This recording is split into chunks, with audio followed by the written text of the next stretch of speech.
इस नगर का स्वामी बालिकिल्य इस नाम से प्रसिद्ध है, जो अतिशय बुद्धिमान, मुनियों के समान निरंतर सदाचार का पालन करने वाला और लोगों के साथ स्नेह करने वाला है। उसकी प्रिया का नाम पृथ्वी है। जिस समय पृथ्वी गर्भाधान को प्राप्त हुई, उसी समय राजा बालिकिल्य का म्लेच्छ राजा के साथ युद्ध हुआ। सो युद्ध में म्लेच्छ राजा ने उसे पकड़ लिया। राजा सिंहोदर बालिकिल्य के स्वामी है, सो उन्होंने कहा कि बालिकिल्य की रानी गर्भवती है, यदि उसके गर्भ में पुत्र होगा तो राज्य करेगा। तदनंतर दुर्भाग्य से पुत्र न होकर मैं पापिनी पुत्री उत्पन्न हुई, परंतु वसु बुद्धि मंत्री ने राज्य की आकांक्षा से सिंहोदर के लिए पुत्र उत्पन्न होने की खबर दी।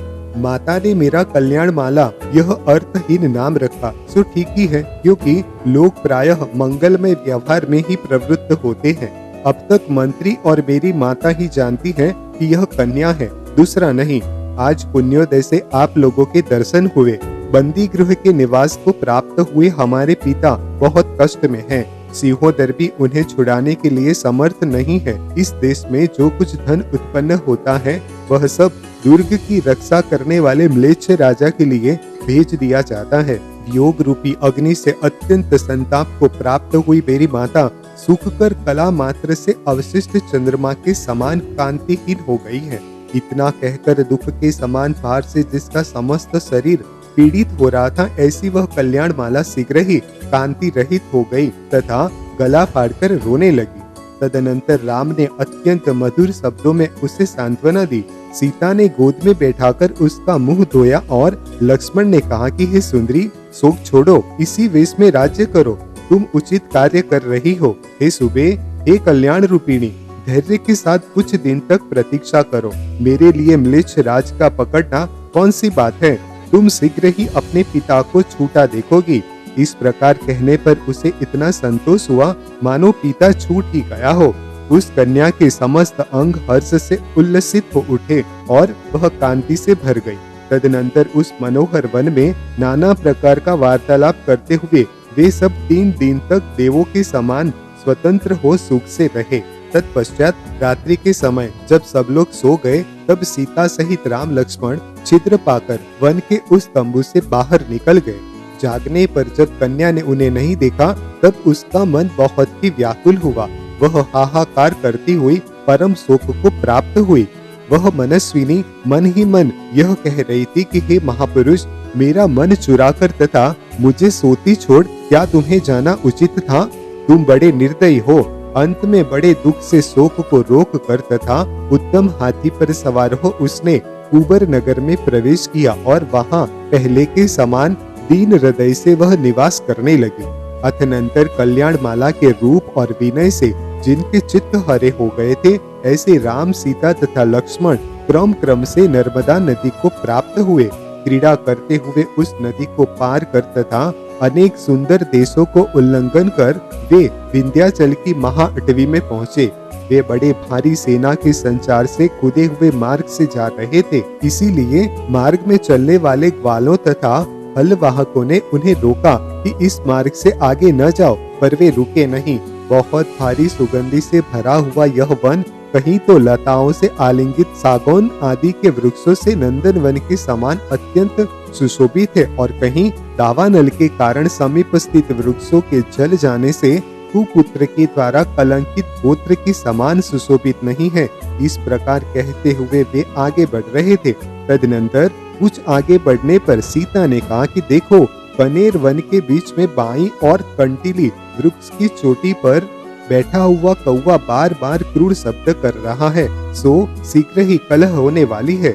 यह कह रहा है, इधर शीर वृक्ष पर बैठा दूसरा कौवा हम लोगों की विजय होगी, यह सूचित कर रहा है। इसलिए आप लोग मुहूर्त मात्र प्रतीक्षा कर ले, क्योंकि कलहांतर जय प्राप्त करना भी मेरे मन में बहुत अच्छा नहीं जचता। तदनंतर क्षण पर विलंब कर वे पुनः आगे गए तो कुछ ही अंतर पर वही निमित्त फिर हुआ। यद्यपि सीता कह रही थी, फिर भी उसका कहा अनसुना कर राम लक्ष्मण आगे बढ़ते गए। कुछ दूरी पर उन्हें म्लेच्छों की सेना मिली, सो उत्तम धनुष के धारक तथा निर्भय राम लक्ष्मण को आते देख वह सेना भयभीत हो क्षण भर में भाग गई। तदनंतर भागती सेना से समाचार जानकर दूसरे म्लेच्छ तैयार हो सामने आए, परंतु वर्षाकालीन मेघ के समान श्याम लक्ष्मण ने उन्हें हंसते हंसते पराजित कर दिया। तदनंतर जो अत्यंत भयभीत थे, जिन्होंने धनुष छोड़ दिए थे और जो जोर से चिल्ला रहे थे, ऐसे उन म्लेच्छों ने जाकर अपने स्वामी से निवेदन किया। तब परम क्रोध और भयंकर धनुष को धारण करता हुआ म्लेच्छों का स्वामी निकला।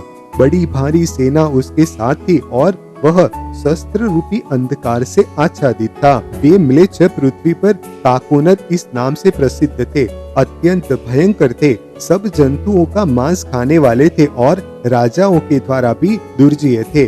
जब लक्ष्मण ने देखा कि आगे की दिशा मेघ समूह के समान श्याम वर्ण म्लेच्छों से आच्छादित हो रही है, तब उन्होंने कुछ कुपित हो धनुष की डोरी चढ़ा ली और उस प्रकार से उसका आस्फालन किया कि समस्त वन कांप उठा तथा जंगली जानवरों को कंपकपी उत्पन्न करने वाला ज्वर उत्पन्न हो गया। लक्ष्मण को डोरी पर बाण चढ़ाते देख जिनका चित्त भयभीत हो गया था, ऐसे वे म्लेच्छ नेत्रहीन के समान चक्राकार घूमने लगे। तदनंतर अत्यंत भय से भरा म्लेच्छों का स्वामी रथ से उतरकर हाथ जोड़ता हुआ इनके पास आया और प्रणाम कर बोला कि एक कौशाम्बी नाम की प्रसिद्ध नगरी है।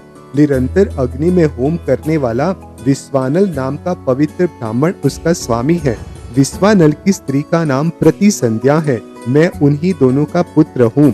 रौद्रभूति नाम से प्रसिद्ध हूँ। शस्त्र तथा जुए के कला का पारगामी हूँ। मैं बाल्य अवस्था से ही निरंतर खोटे कार्य करने में निपुण था। किसी समय चोरी के अपराध में पकड़ा गया और मुझे सूली पर चढ़ाने का निश्चय किया गया। सूली का नाम सुनते ही मेरा शरीर कांप उठा। तब विश्वास रखने वाले एक भले धनिक ने जमानत देकर मुझे छुड़वा दिया। तदनंतर देश छोड़कर मैं यहाँ आ गया। कर्मों के प्रभाव से इन काकोनद म्लेच्छों की स्वामिता को प्राप्त हो गया हूँ तथा सदाचार से भ्रष्ट हो पशुओं के समान यहाँ रहता हूँ। इतने समय तक बड़ी बड़ी सेनाओं से युक्त राजा भी जिसके दृष्टिगोचर होने के लिए समर्थ नहीं हो सके, उस मुझको आपने दृष्टि मात्र से ही दीन कर दिया। मैं धन्य हूँ जिससे पुरुषों में उत्तम आप महानुभावों के दर्शन किए। हे नाथ, आज्ञा दीजिए, मैं क्या योग्य सेवा करूँ? क्या पवित्र करने में निपुण आपकी पादुकाएं सिर पर धारण करूं? यह विंध्याचल निधियों तथा उत्तम उत्तम सैकड़ों स्त्रियों से परिपूर्ण है। इसलिए हे देव, मुझसे किसी अच्छे भारी राजस्व की इच्छा प्रकट करो। इतना कहकर प्रणाम करता हुआ वह पुनः परम पीड़ा को प्राप्त हुआ और विह्वल हो कटे वृक्ष के समान भूमि पर गिर पड़ा। तदनंतर जो वीर जनों के लिए दया रूपी लता से आलिंगित कल्प वृक्ष के समान थे, ऐसे राम दुखमय अवस्था को प्राप्त हुए। म्लेच्छ राजा से इस प्रकार बोले कि हे सुबुद्धि, उठ उठ, डर मत। बाली किले को बंधन रहित कर तथा उत्तम सम्मान को प्राप्त कराकर शीघ्र ही यहाँ ला। उसी का इष्ट मंत्री हो, सज्जनों की संगति कर और म्लेच्छों की संगति छोड़, देश का हितकारी हो। यदि तू यह सब काम ठीक ठीक करता है तो उससे तुझे शांति प्राप्त होगी, अन्यथा आज ही मारा जाएगा। हे प्रभु, ऐसा ही करता हूँ। इस प्रकार कहकर उसने बड़े आदर से राम को प्रणाम किया और विनय के साथ जाकर महारथ के पुत्र बाली किले को छोड़ दिया। तदनंतर जिसे तेल उपटन लगाकर अच्छी तरह स्नान कराया गया था और भोजन कराकर जिसे अलंकारों से अलंकृत किया गया था, ऐसे बाली किले को रथ पर बैठाकर वह राम के पास ले जाने के लिए उद्यत हुआ। जो इस तरह आदर के साथ लाया जा रहा था, ऐसा बाली किल्य परम आश्चर्य को प्राप्त हुआ और मन ही मन सोचता जाता था कि प्रायः अब मेरी अवस्था इससे भी गहन होगी। कहाँ तो यह कुकर्म करने वाला अत्यंत निर्दय महावीरी म्लेच्छ और कहाँ यह भारी सम्मान। जान पड़ता है कि आज प्राण नहीं बचेंगे। इस प्रकार बाली किल्य दीन चित्त होकर जा रहा था कि सहसा राम लक्ष्मण को देखकर वह परम संतोष को प्राप्त हुआ। उसने रथ से उतरकर नमस्कार करते हुए कहा कि हे नाथ, मेरे पुण्योदय से अतिशय सुंदर रूप को धारण करने वाले आप दोनों महानुभाव पधारे हैं, इसलिए मैं बंधन से मुक्त हुआ हूँ। राम लक्ष्मण ने उससे कहा कि शीघ्र ही अपने घर जाओ और इष्ट जनों के साथ समागम प्राप्त करो। वहाँ पहुँचने पर तुम हम लोगों को जान सकोगे। इस प्रकार कहने पर बुद्धिमान बाली किल्य अपने घर चला गया। तदनंतर विश्वानल के पुत्र रौद्रभूति को बाली किले का निश्चल मित्र बनाकर अतिशय कुशल राम लक्ष्मण सीता के साथ अपने इष्ट स्थान को चले गए। बांधव जनों की चेष्टा का स्मरण करता हुआ बाली किल्य रौद्रभूति के साथ जब अपने नगर की समीपवर्ती भूमि में पहुंचा, तब निकटवर्ती पिता को परम विभूति से युक्त कर पुत्री कल्याण मालिनी संतुष्ट हो उसका सत्कार करने के लिए नगर से बाहर निकली। तदनंतर नमस्कार करती हुई पुत्री को पहचान कर राजा बाली किल्ले ने उसका मस्तक सूंघा, फिर अपने रथ पर बैठाकर उबर नगर में प्रवेश किया। बाली किले की रानी पृथ्वी के शरीर में हर्ष अतिरेक से रोमांच निकल आए और वह कांति रूपी सागर में वर्तमान अपने पुराने शरीर को क्षण भर में पुनः प्राप्त हो गई। सिंहोदर आदि समस्त राजा कल्याणमाला के गुणों से परम आश्चर्य को प्राप्त हुए। रौद्रभूति ने चिर काल तक चोरी में तत्पर रहकर नाना देशों में उत्पन्न जो विविध प्रकार का विशाल धन इकट्ठा किया था, वह सब बाली किले के घर में प्रविष्ट हुआ। जब म्लेच्छों की सुदुर्गम भूमि को वश करने वाला रौद्रभूति बाली किले का आज्ञाकारी हो गया, तब शंका को प्राप्त हुआ सिंहोदर भी सम्मान सहित उसके साथ बहुत स्नेह करने लगा। इस प्रकार महारथी बाली किल्य राम लक्ष्मण के प्रसाद से परम विभूति को पाकर अपनी प्राण प्रिया से इस तरह सुशोभित होने लगा, जिस तरह की शरद ऋतु से सूर्य सुशोभित होता है। अथनंतर देवों के समान शोभा को धारण करने वाले वे तीनों नंदन वन के समान सुंद वन में सुख से विहार करते हुए एक ऐसे अत्यंत उज्जवल देश में पहुँचे, जिसके मध्य में प्रसिद्ध झलक बहाने वाली पक्षी समूह से शब्दायमान तापी नाम की प्रसिद्ध नदी सुशोभित है। वहाँ के निर्जल वन में जब सीता अत्यंत थक गई, तब राम से बोली कि नाथ, मेरा कंठ बिल्कुल सूख गया है।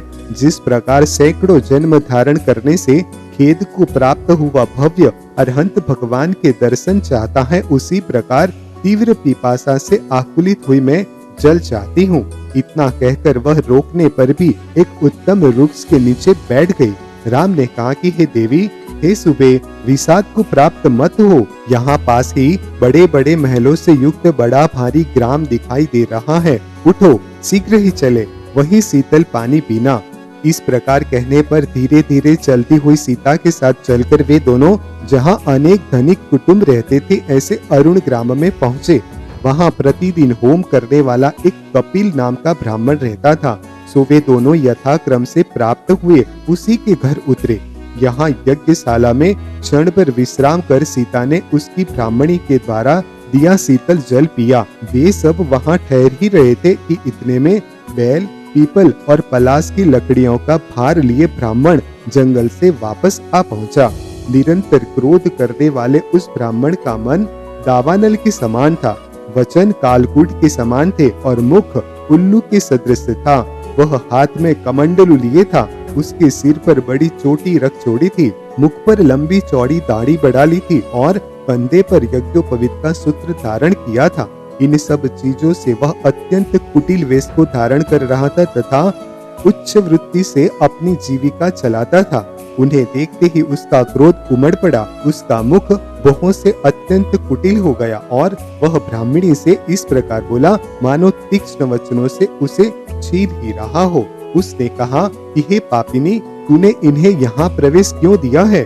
अरे दुष्टे, मैं आज तुझे पशु से भी अधिक दुस्सह बंधन में डालता हूँ। देख, जिनका शरीर धूलि से घुसर हो रहा है, ऐसे ये निर्लज्ज पापी ढीठ व्यक्ति मेरी यज्ञशाला को दूषित कर रहे हैं। तदनंतर सीता ने राम से कहा कि हे आर्यपुत्र, इस कुकर्मा तथा अतिशय अपशब्द कहने वाले इस ब्राह्मण का यह अधम स्थान छोड़ो। फूलों और फलों से आच्छादित वृक्षों तथा कमल आदि से युक्त अत्यंत निर्मल सरोवर में सुशोभित वन में स्वेच्छा के साथ साथ क्रीड़ा करने वाले हरिणों के साथ निवास करना अच्छा, जहाँ इस प्रकार के अत्यंत कठोर शब्द सुनाई नहीं पड़ते। हे राघव, स्वर्ग के समान आभा वाले इस अतिशय सुंदर देश में समस्त लोग निष्ठुर हैं और खासकर ग्रामवासी तो अत्यंत निष्ठुर है ही। ब्राह्मण के रुक्ष वचनों से क्षोभ को प्राप्त हुआ समस्त गांव उनका देवतुल्य रूप देखकर वहां आ गया।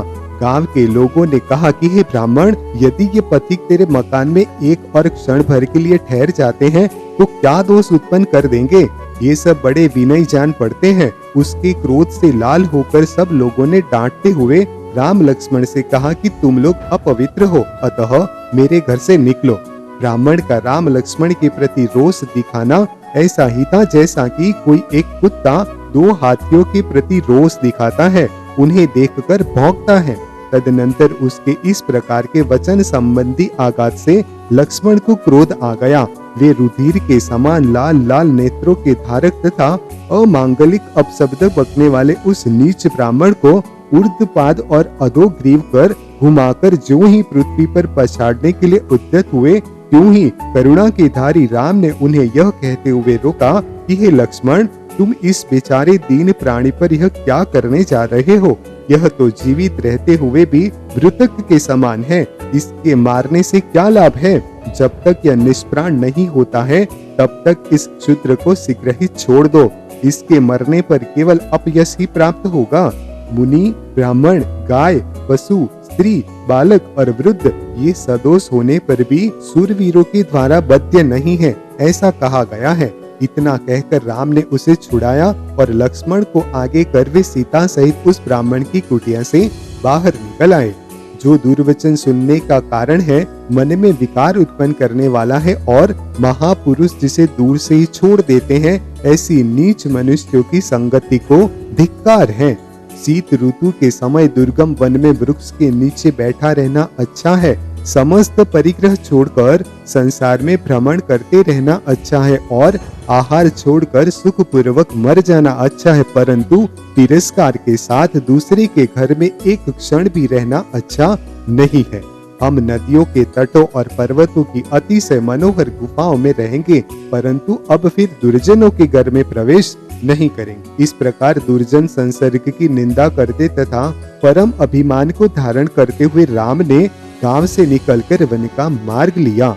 तदनंतर समस्त आकाश को नीला करता और तीव्र गर्जना के समूह से गुफाओं को प्रतिध्वनित करता हुआ वर्षा काल आया। उस समय ग्रह और नक्षत्रों के पटल को सब ओर से छिपाकर कड़कड़ती हुई बिजली के प्रकाश के बहाने आकाश ऐसा जान पड़ता था मानो हंस की रहा हो। ग्रीष्म काल के भयंकर विस्तार को दूर हटाकर मेघ गरज रहा था और बिजली रूपी अंगुली के द्वारा ऐसा जान पड़ता था मानो प्रवासी मनुष्यों को डांट ही दिखा रहा हो। धाराओं के द्वारा आकाश को अंधकार युक्त करता हुआ श्यामल मेघ सीता का अभिषेक करने के लिए उस तरह तैयार हुआ जिस तरह हाथी लक्ष्मी का अभिषेक करने के लिए तैयार होता है। तदनंतर वे भीगते हुए एक निकटवर्ती ऐसे विशाल वट वृक्ष के नीचे पहुँचे कि जिसका स्कंद घर के समान सुरक्षित था तथा जो अत्यंत ऊंचा था। अतनंतर उनके तेज से अभिभूत हुआ ईबकर्ण नाम का यक्ष विंध्याचल के वन में रहने वाले अपने स्वामी के पास जाकर तथा नमस्कार कर इस प्रकार बोला कि हे नाथ, स्वर्ग से आकर कोई ऐसे 3 महानुभाव मेरे घर में ठहरे हैं जिन्होंने अपने तेज से अभिभूत कर मुझे शीघ्र ही घर के बाहर कर दिया है। इबकर्ण के वचन सुनकर मंद हास्य करता हुआ यक्षराज अपनी स्त्रियों के साथ लीला पूर्वक उस वट वृक्ष के पास जाने के लिए चला। यक्षों का यह अधिपति महावैभव से युक्त था, रम्य वनों में क्रीड़ा करता आ रहा था और पूतन नाम से सहित था। यक्षराज ने अत्यंत सुंदर रूप के धारक राम लक्ष्मण को दूर से ही देख अवधि ज्ञान जोड़कर जान लिया कि ये बलभद्र और नारायण है। तदनंतर उनके प्रभाव एवं बहुत भारी वात्सल्य से उसके उनके लिए क्षण भर में एक सुंदर नगरी की रचना कर दी। तत्पश्चात वे वहां सुख से सोए और प्रातः काल अतिशय मनोहर संगीत के शब्द से प्रबोध को प्राप्त हुए। उन्होंने अपने आप को रत्नों से सुशोभित शैया पर अवस्थित देखा। अनेक खंड का अत्यंत मणिमय उज्जवल महल देखा। आदर के साथ शरीर की सेवा करने में व्यग्र सेवकों का समूह देखा और महाशब्द प्राकार तथा गोपुरों से शोभित नगर देखा। सहसा इस नगर को देखने पर उन महानुभावों का मन आश्चर्य को प्राप्त नहीं हुआ, सो ठीक ही है, क्योंकि यह सब चमत्कार क्षुद्र चेष्टा थी। सुंदर चेष्टाओं को धारण करने वाले राम, सीता और लक्ष्मण समस्त वस्तुओं से युक्त हो देवों के समान भोग भोगते हुए उस नगर में सुख से रहने लगे। चूंकि वह नगरी यक्षराज ने राम के लिए बनाई थी, इसलिए महीतल पर रामपुरी इस नाम से प्रसिद्धि को प्राप्त हुई। द्वारपाल, भट्ट, सुरवीर, मंत्री, घोड़े, हाथी तथा नाना प्रकार के नगरवासी जिस प्रकार अयोध्या में थे, उसी प्रकार इस रामपुरी में भी थे। तदनंतर राजा श्रेणिक ने गौतम स्वामी से पूछा कि हे नाथ, राम लक्ष्मण के साथ इस प्रकार व्यवहार करने वाले उस कपिल ब्राह्मण का क्या हाल हुआ, सो कहिए। तब गौतम स्वामी बोले कि हे श्रेणिक सुन, वह ब्राह्मण प्रभात काल उठकर तथा हंसिया हाथ में लेकर वन की ओर चला। वह ईंधन आदि की प्राप्ति के लिए इधर उधर घूम रहा था कि अकस्मात ही दृष्टि ऊपर उठाने पर उसने एक विशाल नगरी देखी। देखकर उसका मुख आश्चर्य से चकित हो गया। वह नगरी सफेद तथा अन्य रंगों की अनेक पताकाओं और शरद ऋतु के मेघों के समान अतिशय दैदीप्यमान भवनों से सुशोभित थी। नगरी के मध्य में सफेद कमल रूपी छत्र से सहित एक बड़ा भवन था, जो ऐसा जान पड़ता था मानो कैलाश का बच्चा ही हो। यह सब देख वह ब्राह्मण विचार करने लगा कि क्या यह स्वर्ग है अथवा मृगों से सेवित वही अटवी है, जिसमें मैं ईंधन तथा कुशा आदि के लिए निरंतर दुख पूर्वक भटकता रहता था। यह नगरी ऊंचे ऊंचे शिखरों की माला से शोभायमान तथा रत्नमयी पर्वतों के समान दिखने वाले भवनों से अकस्मात ही सुशोभित हो रही है। यहाँ कमल आदि से आच्छादित जो ये मनोहर सरोवर दिखाई दे रहे हैं, वे मैंने पहले कभी नहीं देखे। यहाँ मनुष्य के द्वारा सेवित सुरम्य उद्यान और बड़ी बड़ी ध्वजाओं से युक्त मंदिर दिखाई पड़ते हैं।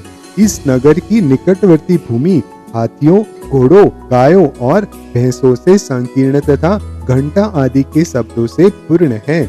क्या यह नगरी यहाँ स्वर्ग से अवतरणित हुई है अथवा किसी पुण्यात्मा के प्रभाव से पाताल से निकली है?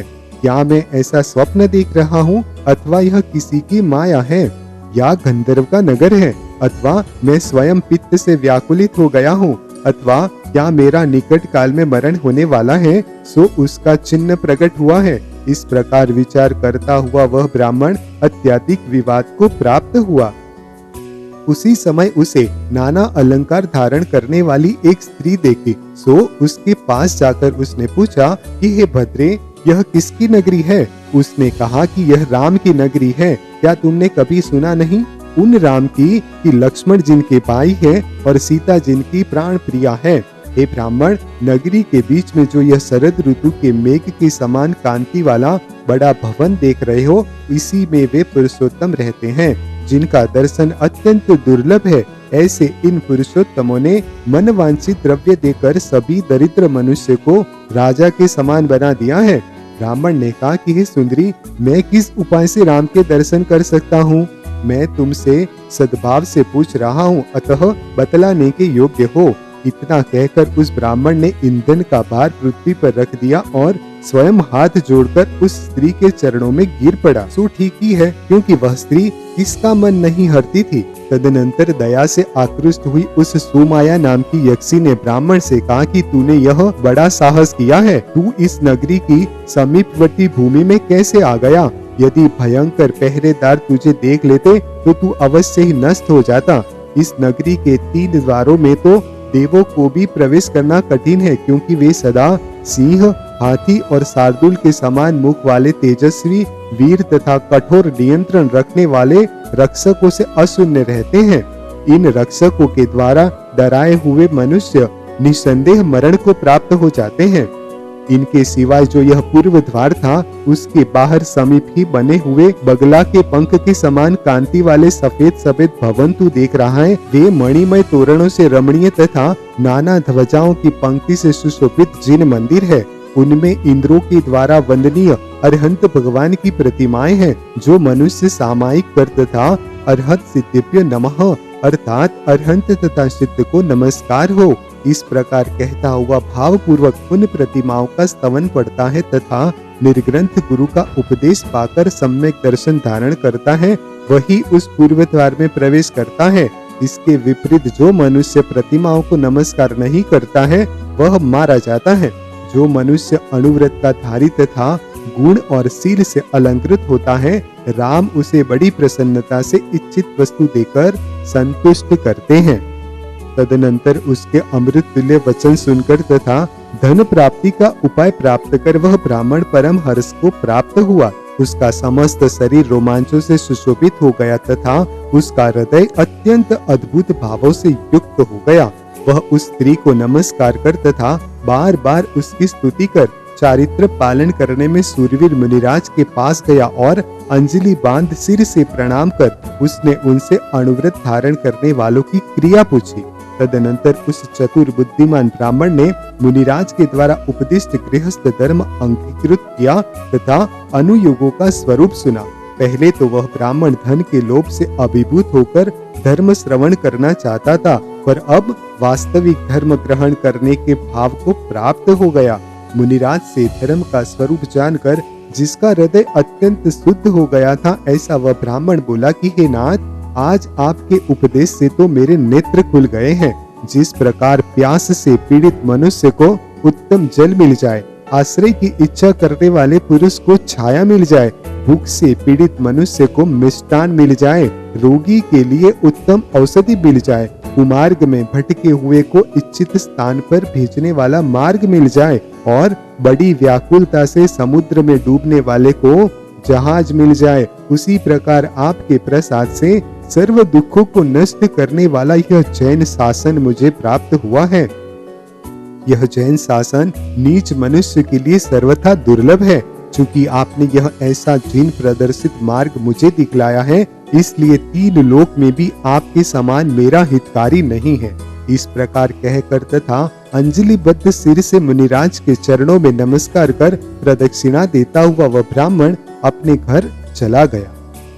तदनंतर जिसके नेत्र कमल के समान विकसित हो रहे थे तथा जो अत्यंत हर्ष से युक्त था, ऐसा वह ब्राह्मण घर जाकर अपनी स्त्री से बोला कि हे प्रिय, आज मैंने गुरु से परम आश्चर्य सुना है।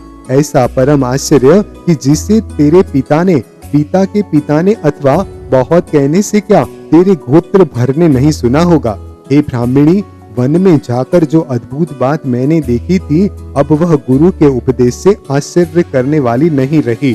ब्राह्मणी ने कहा कि हे ब्राह्मण, तुमने क्या क्या देखा है और क्या क्या सुना है, सो कहो। ब्राह्मणी के इस प्रकार कहने पर ब्राह्मण बोला कि हे प्रिय, मैं हर्ष के कारण कहने के लिए समर्थ नहीं हूँ। तदनंतर कौतुक से भरी ब्राह्मणी ने जब आदर के साथ बार बार पूछा, तब वह विप्र बोला कि हे आर्य, जो आश्चर्य मैंने सुना है वह सुन।